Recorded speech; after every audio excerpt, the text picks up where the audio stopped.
Hello. My name is Kurt, and welcome to the Cat Golf Show. Now, right away, you might notice something different about this setup. I'm not sitting down, and that's a rarity these days.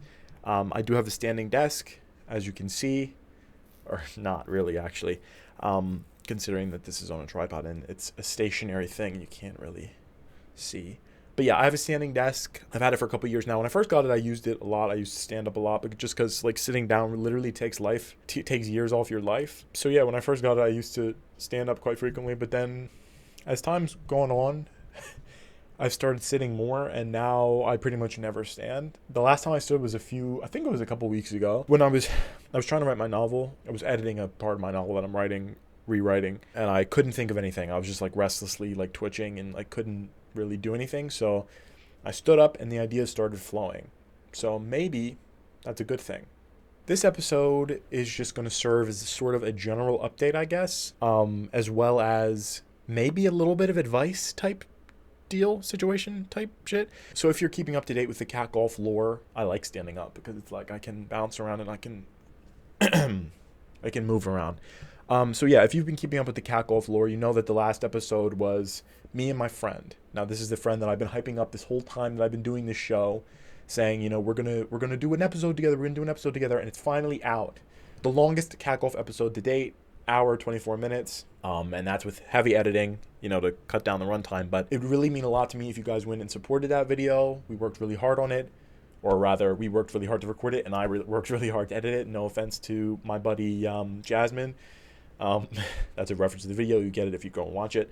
But yeah, please go and like that video. Please go and watch that video. I think that it is full of great content, full of great funny moments, and we were dynamic. That's the word that I used for our partnership, and that for our collaboration was dynamic. So yeah, if you guys could go and check that video out, I'd appreciate it. It's actually dropping the day that I'm recording this episode. So what the fuck am I doing here? What am I doing? What am I talking about?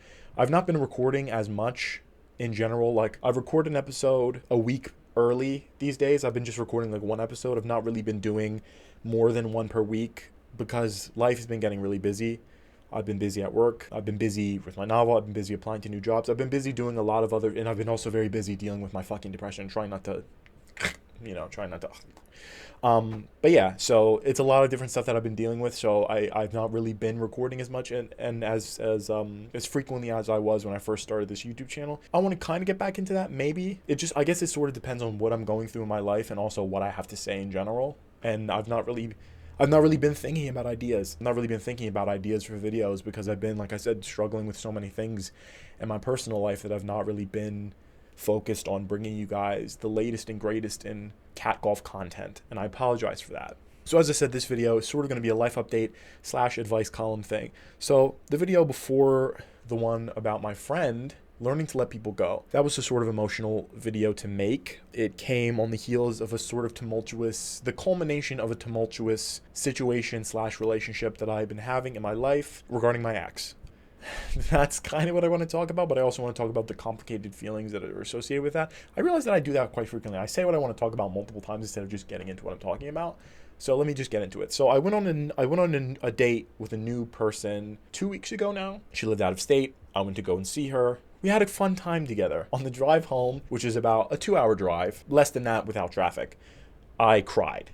If you saw my community post, that was the immediate aftermath. I posted that like maybe a day after. It might have been the same day when I got home, to be honest. But yeah, that was the immediate aftermath. One of the downsides to not having social media, or maybe one of the upsides, to be honest, is not being able to post pictures of yourself crying. I've literally, in the past, I have clowned people who post pictures of themselves crying just for attention, and I have now become one of those people. I don't post the pictures, and I probably won't post them. I won't like use it as a funny bit in this video, just because it's like, when I take pictures of myself crying, and I have done it recently, because this year, I've said to my friends, this year, I've cried more this year than I've cried any year in my entire life, like since I was a fucking child. This year has just been so fucking hard. It's been so unbearably difficult mentally for me in so many different ways, but most chiefly in one way related to my past relationship. But yeah, I've just been so emotional, and a combination of, I guess, just who I am as a person, my personality, and my antidepressants make it very difficult to cry usually. So the fact that I have been so emotional and so wanting to cry and break down really says something, because it's like, I'm not a crier. I've never really been. So yeah, the fact that I've cried pretty much multiple times every month this year says a lot about the situations that I've been going through. But yeah, on the drive home, I cried the whole way. Basically, I just couldn't stop. I was thinking about situations, thinking about my life, thinking about the fact that I feel just so broken, like mentally, my head, I just feel just so fucked up. I just couldn't stop. I kind of wanted to pull over, but I didn't. I kept driving, which was very stupid. I should have pulled over for sure because the AC was blasting and my tears were stinging my eyes. So I was like fucking squinting, trying to drive, and the people driving by me were like fucking probably getting furious with me because I was going below the speed limit. Understandably so, because I was crying and trying not to fucking die and crash my car. Thankfully, there was a huge semi-truck in front of me that kept me going, below the speed limit reasonably so, and prevented me from, I guess, crashing somewhat. Yeah, the weight of everything got to me. And it's like when you meet somebody who is ostensibly better than the person that you used to date in terms of personality, compatibility, views, whatever, and you are hung up on this old person, was questionable to you at the very worst and used you essentially, then I feel like there's something wrong with you. Who could I be talking about here? There's something wrong with me. It was that, but it was also, like I said, just the fact that I feel broken. The fact that I feel like my brain just doesn't work the way that it's supposed to. And I don't know if I've mentioned this in a video before, and this may be alarming to some people, and I don't want it to come across as alarming, but sometimes I feel like there's a voice in my head that tells me that the only way that I'll feel better is if I'm dead. And it's scary to think about. I mean, my family was genuinely concerned for me when I told them about it after it happened, like pizza night, of course. I went over on Friday night, the Friday following that incident, and I was like, yeah, guys, I've been really, really upset recently. They're like, how have you been? What's been going on with you? And I told them about the date, and I was like, yeah, it went great. And everyone assumes when I tell them that story, they're like, oh, did the date go badly? I was like, no, it was great. It's fantastic. We had a great time. I couldn't handle it, like the aftermath of it, and me reckoning with being severed completely from my ex. It just got to me. So I guess that sort of segues into the topic of this video, the true topic, which may be the title of this video. I'm not 100% sure what I'm going to title it yet, but please, for the love of all that is fucking holy, do not have sex with your ex. It is an awful idea. It is truly diabolical. Don't fucking do it. Just don't do it. Please, I'm begging you. Take it from someone who literally is in the position and has, the 2020 hindsight that I have now. Do not fucking do it. Do not. The pain that you're going through after a breakup is excruciating. It is fucking maddening. I would pace my apartment for hours on end. I couldn't sit still. My brain was on fire. I felt physically ill, and I did have the flu like pretty soon after we broke up, so I was actually ill as well. Couldn't breathe. I was crying 24/7. I was begging my friends and my brothers to like hang out with me on Discord and like play games with me. I was trying to distract myself 24/7, watching YouTube videos, tuning it out because I just couldn't focus on anything. I literally felt like an insane person. It was the worst panic that I've ever felt in my life. It was the worst, I think, that I've ever felt in my life. And it was the hardest thing that I've ever been through. And I've been through so much horrible shit in my life, but I can definitively say that this was the hardest thing. So of course, in my position, in a normal, reasonable sense, I guess you could say, although I wasn't in my right mind for sure, when my ex says, hey, let's stay friends, I'm here for you if you need me, what am I going to say when I'm feeling broken, shattered, like half of my soul is gone? I'm going to say yes, but here's why you shouldn't. When you break up with someone, you're literally severing a huge part of your life. You're literally cutting off the person, especially if they lived with you, that used to be your everything. They used to literally be your entire personality, your entire day. I don't know, like they used to literally be your everything. So when it's done, when that is cut off, when when you break up and you lose that person, your brain goes into that panic, fight or flight mode. And it's like, how do we immediately fix this? We don't feel good. What can we do immediately to make ourselves feel better? So naturally, you feel like you want to reach out to this person. You feel like you want to contact this person. You want to know what they're doing. And I'm guilty of this, of course. I am an obsessive person. I think I have an obsessive personality. It's part of the reason why I don't drink, because I feel like, recently I've wanted to start drinking because I'm like, my friends are like, damn, no wonder you're so miserable. You don't drink, in a joking way, of course. But I was like, yeah, I'm going to fucking start because something's wrong. Like this has got it. Like I understand why people are drug addicts and like alcoholics now, because this shit is fucking, being sober sucks. I realize this video is probably going to come across as very alarming. I'm okay, guys. I'm okay. Anyway, your brain basically is looking for a quick way to fix the horrible way that it's feeling. So, in this case, it wasn't as bad of a breakup as like some other breakups can be, where it's like, okay, one or two of the parties involved hate each other, cut it off, never talk to me again, block the person, whatever. That didn't happen. We left communication channels open between us, and of course, when you leave a door open, someone's gonna walk in eventually.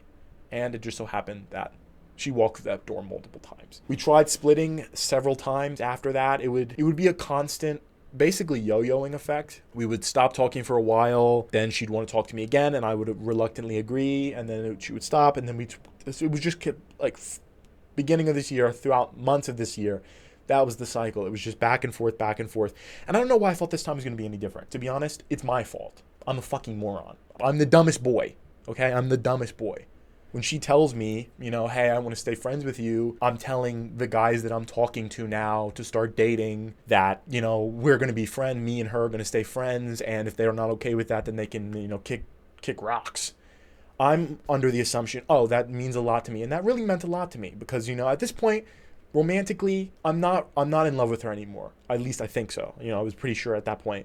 I'm like, no, I'm not in love with this girl anymore. Of course, we've been having sex, which involves, whether or not people want to agree with this, it does involve some sort of feeling romantically. And I can attest to that firsthand, but I am a very emotional person, so it could be a little skewed. But yes, we were having sex, but her saying that she valued me as a person and wanted to stay my friend despite, a lot of people being, like unokay with people remaining friends with their ex meant a lot to me. So I was like, thank you, I appreciate that. That means a lot to me. It is what it is. I'm talking to people, not very successfully, mind you, at the time, but I was talking to people too. So I'm like, okay, I'm gonna let her do her thing. I'm gonna do my thing.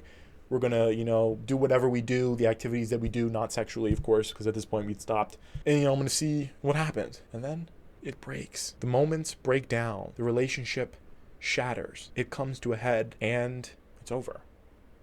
She says, I'm ready for us to stop being friends now. Mind you, I think this is like 2 weeks after she told me that I'm a very valuable person. I'm a very important person and she wants to keep me in her life. So yeah, that meant nothing. Meant nothing. So I lose it. I'm like, okay, I'm done. I hit the block button. I delete her texts. She's gone. She's vanished. That was about 2 weeks ago now. She's out of my life completely. So I think part of the crying was part of that. I was talking to my friend about it after I cried. He was like, dude, you should have fucking called me. And I was thinking about, while I was driving home that night crying, I was thinking about calling my dad, who was about to have surgery, and I was also thinking about calling my other friend, who was, I think he was at work maybe, or maybe he might have been at home. I'm not 100% sure what he was doing. But I didn't call anybody. That's my thing. I don't want to burden people with my problems. I want to sort of handle it myself, and it's not always the smartest thing to do, especially not when you're as mentally ill as me. And he was like, yeah, this is the first time, or I guess this is the final time, because it's happened multiple times, where you guys are done. You're finally done. She's severed. There's no ties to her whatsoever. And you really have to heal now. And this is where the true healing begins. And it's hard. It's very difficult. That's not the only thing that I'm going through. Of course, just being depressed in general just has its downsides. Of course, fucking sucks. It's painful. Every day is the worst. I'm pretty sure my medicine is not working. I think I have come to that conclusion that Lexapro just makes me tired. I get an 8-hour night's sleep and I wake up tired. I sleep decently and I wake up tired every single day. So I'm thinking the medicine is not doing anything for me. It is just making me sleepy during the day. It's just making me tired. So I'm definitely gonna have to talk to my doctor about that. And I hate to switch another medication because, I know the side effects of this one versus side effects of another one. My body's gotten used to this one, I suppose, but it's not been helping. I've gotten way off topic now. I realize that. This video is supposed to be about why you should never have sex with your ex, and take me as a living example of it. It just needlessly complicates an already so complicated situation. If you and your ex part on good terms, just leave it at that. Don't try to stay friends with them. Don't try to fuck them. Even though spinning the block, it can be fun sometimes. And we had fun. We genuinely had fun. It was definitely a boost to my ego, the compliments that she would give me afterwards. And that makes me feel good, of course. Like I said, I have a confidence problem. So when people, it's weird. And this is going to be a little tangent as well. It's weird because when people tell me things about myself that they're like, oh, you're such a good this, you're good at this, oh, I really like this. I almost don't believe them. I'm just like, oh, thank you. Like, I say thank you and I take the compliment and it makes me feel good, I guess, but not really. I'm like, oh, they're just saying that. Compliments don't really mean anything to me, I guess, if that makes sense. Like, when people compliment me, I appreciate it for sure. Like, I'm aware that this is a nice thing to say about someone, but at the same time, I'm kind of like, in my head, there's just voices like, oh yeah, they're just saying that. Oh, it's not true. Just, whatever. Which is very interesting, and I wish I could understand why that is. But yeah, my phrase for a while was temporary pleasure, permanent pain, and that 100% was an accurate phrase to coin for the situation that I was involved in. 100%. Because the pleasure was very temporary, and the pain so far has been quite fucking bad and unbearable and permanent, almost feeling. What a sentence. It's been extremely hard. It's been part of the reason why I've been so very depressed recently. Please listen to me.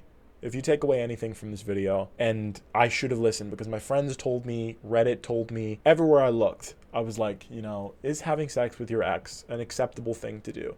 And everyone was in agreement. No, this is not a good thing to do. No matter how much you think you've moved on, which I hadn't, okay? We'd stopped talking for like 2 weeks max, and then she came back and started talking to me again.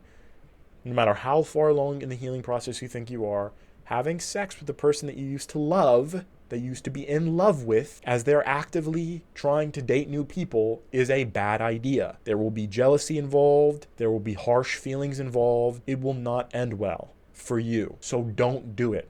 I'm begging you, please do not do it. If you're looking for a reason to talk to this person, don't. If you're reminiscing on all the good times that you had with this person, do that, but do it by yourself. If you have thick pictures of them, if you have items of theirs that you're not ready to get rid of just yet, look at them, cherish them, cry over them, cry, let yourself be emotional about it. That's totally acceptable. That's okay. But do not reach out to them.